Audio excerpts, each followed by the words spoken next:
Hello everyone, welcome once again.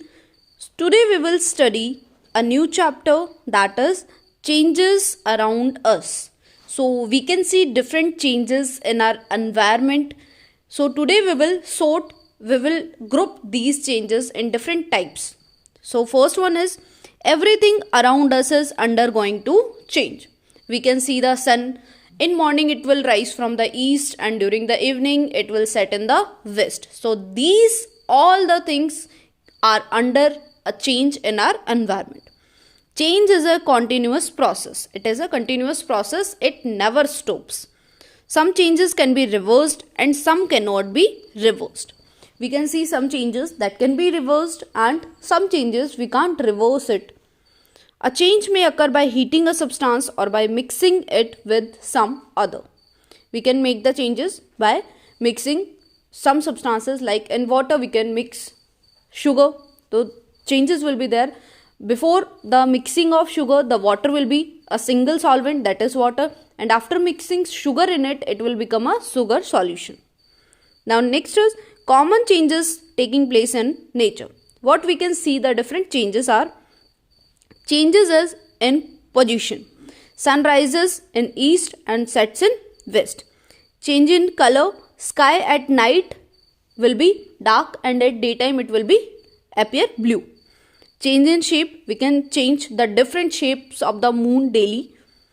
Change in size. A seed which will be a smaller one. After that it will germinate. It will become a small plant. Then it will grow up and it will become a huge tree. Change in temperature. We can see different seasons that we are having: summer, winter, autumn, spring. Changes in state or form. Water. We can see water is a solvent.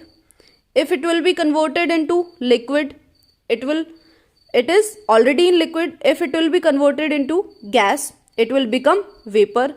And if we freeze it, it will become ice. This will be solid. So these are the three forms of water: solid, liquid and gas. Next is rusting of iron. If we left any iron object in the open area for some long time or for some months, it will rust. There will one layer of oxides of iron on it. That process is called rusting of iron. Now let's see what are the different types of changes. First is, on the basis of types of changes, we can divide it in two parts: reversible change and non-reversible or irreversible change. Reversible change are the change in which the initial substance can be obtained back by reversing the action. For example, folding of paper. If you will fold a paper, you can just open it again and get the previous state of that paper. Dissolving sugar in water. We can dissolve sugar in water, then we can just boil it so that water will change into vapor and we will get the remaining residue of sugar. Or we can say the dough, flour dough. Dough, you can knead the flour and it will become a dough. Then you can just make the chapati and after that you can make it dough again. Next is non-reversible changes.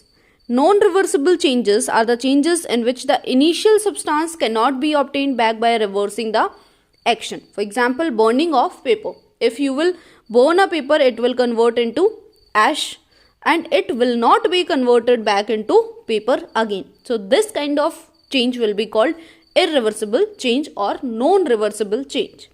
Grinding of grains. Once the grain being grinded, we cannot change again it into grains.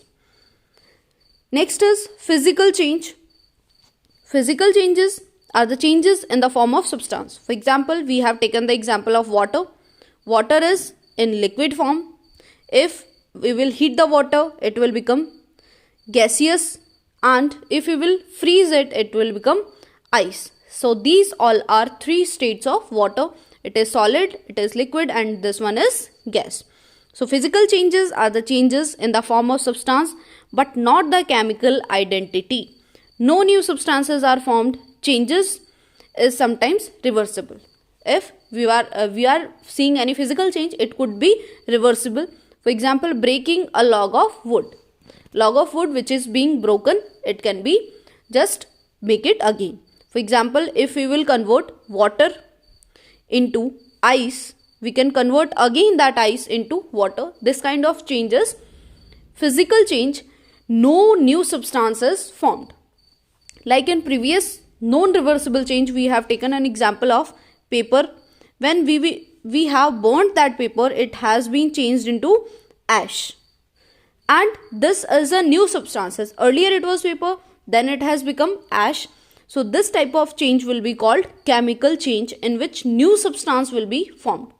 And water is changing into ice, then again we can change ice into water. This change will be called physical change.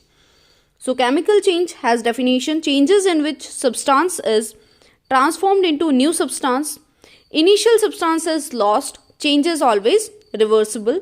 For example, burning of log of wood. When wood is burnt, it will be converted into coal. It will be converted into coal. We cannot convert this coal again into wood. So this type of change is called chemical change, in which new substance has formed. Earlier we had wood, now it is coal. Now next is ways by which changes occurs. What could be the different ways in which changes occurs? First one is boiling and condensation. For example, if we will boil the water, then it will become gas. So this type of change has taken place due to boiling. The water has been boiled and it has been converted into gas or vapor. The rapid vaporization of a liquid when it is heated to its boiling point. The boiling point is the temperature at which the specific liquid starts boiling. It is the temperature at which the liquid starts boiling. And condensation is the change of water vapor into liquid water.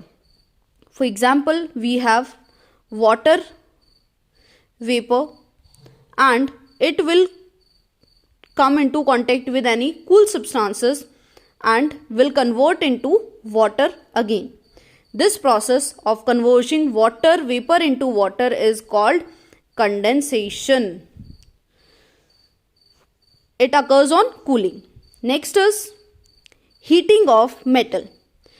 It is a process in which a metal is heated to a certain temperature and cooled in a particular manner to alter its internal structure for obtaining desired degree of physical and mechanical properties such as brittleness, hardness and softness. We used to heat metal to make the desired objects from it. Next is freezing and melting. The process in which a liquid turns into solid. We have water with us. We freeze it, then it will be converted into ice. This process is called freezing. When temperature is lowered. Freezing point is the temperature at which the liquid starts to get converted into ice. Next is melting. Just reverse of the freezing is melting. If we have ice with us, we can heat it and convert it into water. This process will be called melting. So melting is a point at which any solid starts to convert into liquid. This point is called melting point. So next one is using pressure to change things. Air can be compressed by applying pressure. You must have heard the name of CNG. This is compressed natural gas. The gas is being compressed under a specific pressure and it is converted into CNG. The pressure may change the shape of the object. The shape of the object can be changed and the gas has been kept under high pressure. So it is called compressed natural gas that we use. So that's all for today. We will meet with a new chapter. Till then, stay home, stay healthy. Thank you and have a good day.